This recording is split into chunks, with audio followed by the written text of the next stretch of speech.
আমার সবচেয়ে শক্তিশালী এই তীর দিয়ে তোমার আত্মভেদী তীর কেটে দিলাম।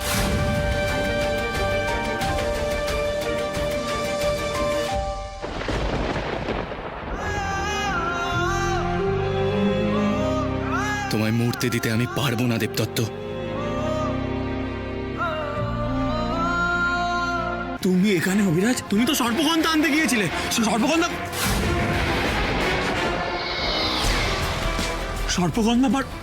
মাটি। অভিরাজ, তুমি সর্পগন্ধা পাতা ফেলে দিয়ে চলেছে। তোমাকে একটা দায়িত্ব দিয়েছিলাম, তুমি বুঝতে পারছো না? রাজকুমারীর ওটা প্রয়োজন, দরকার। তুমি কি করে এত বড় দায়িত্ব জ্ঞানী হতে পারো? তুমি আমাকে দায়িত্বের কথা বলছো? তুমি আমাকে বলছো এই এক্ষুনি তুমি দায়িত্ব জ্ঞানীর মতন ওই আত্মবেদী বান ছুড়েছিলে তখন? আর তোমার কি মনে হয় তুমি যদি নিজেকে শেষ করে দাও তাহলে রাজকন্যা বেঁচে ফিরবে? হ্যাঁ, আপনারা এখন নিজেদের মধ্যে মারামারি করবেন? রূপকে কি করে বাঁচানো যায় সেটা ভাবুন না। আমি কোনো অন্যায় কাজ করব না, তুই যাই বলিস না কেন আমায়। বেশ বেশ বেশ বেশ বেশ কুমার, যাও তো তোমার মাকে গলায় দড়ি দিয়ে কাছে টাঙিয়ে দাও।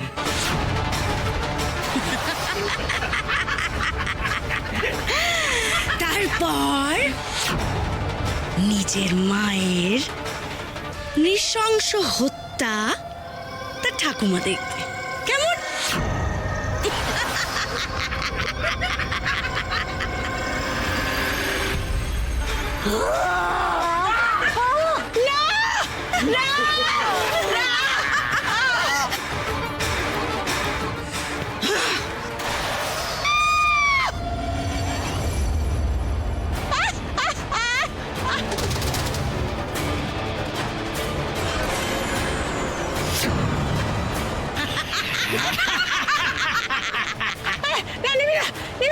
তুই আমার জাদু লাঠি নিবি না।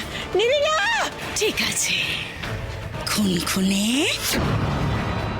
তুমি যখন ওই রত্নের জঙ্গলকে মন্ত্রবাদন থেকে মুক্ত করবেই না তখন এই জাদুদণ্ডই সই, কেমন?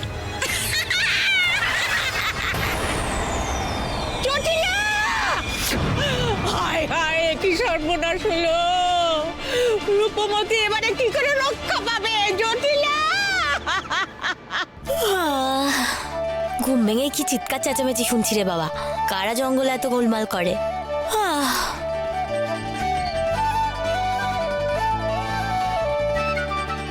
নীলা, ওই তো আমাদের বোন। তোর ঘুম ভেঙেছে? আমরা তো ভাবলাম তোকে খুঁজেই পাওয়া গেল না। আমার উঠতে একটু সময় লাগে, আমি অলস, সেটা তোরা জানিস তো। কিন্তু আমার ঘুম ভাঙালি কেন রে? আমরা তো বহু বছর ধরে ঘুমিয়েছিলাম যতদূর মনে পড়ছে। আমাদের যে ঘুম ভাঙিয়ে উদ্ধার করেছে সে রূপনগরের রাজকন্যা রূপমতি ভয়ানক বিষাক্ত সাপের কামড়ে মরণাপন্ন। তুই শিগগিরই ওর বিষ তুলে ওকে বাঁচা। ওকে যদি না বাঁচানো যায় নীলা, আমাদের বাকি বোনেদের আর উদ্ধার করা যাবে না। খোকখুশি জটিলার অভিশাপও কাটবে না। ও, এই ব্যাপার। আমার বিষ তুলতে কতক্ষণ? শোনো না, তোমরা তাড়াতাড়ি চলো, এখানে দাঁড়ানোর সময় নেই, এসো। এই যে বাপু, আমাকে তাড়া দিয়ে লাভ নেই। নীলা ধীরে কাজ করে কিন্তু একেবারে মোক্ষম কাজ করে।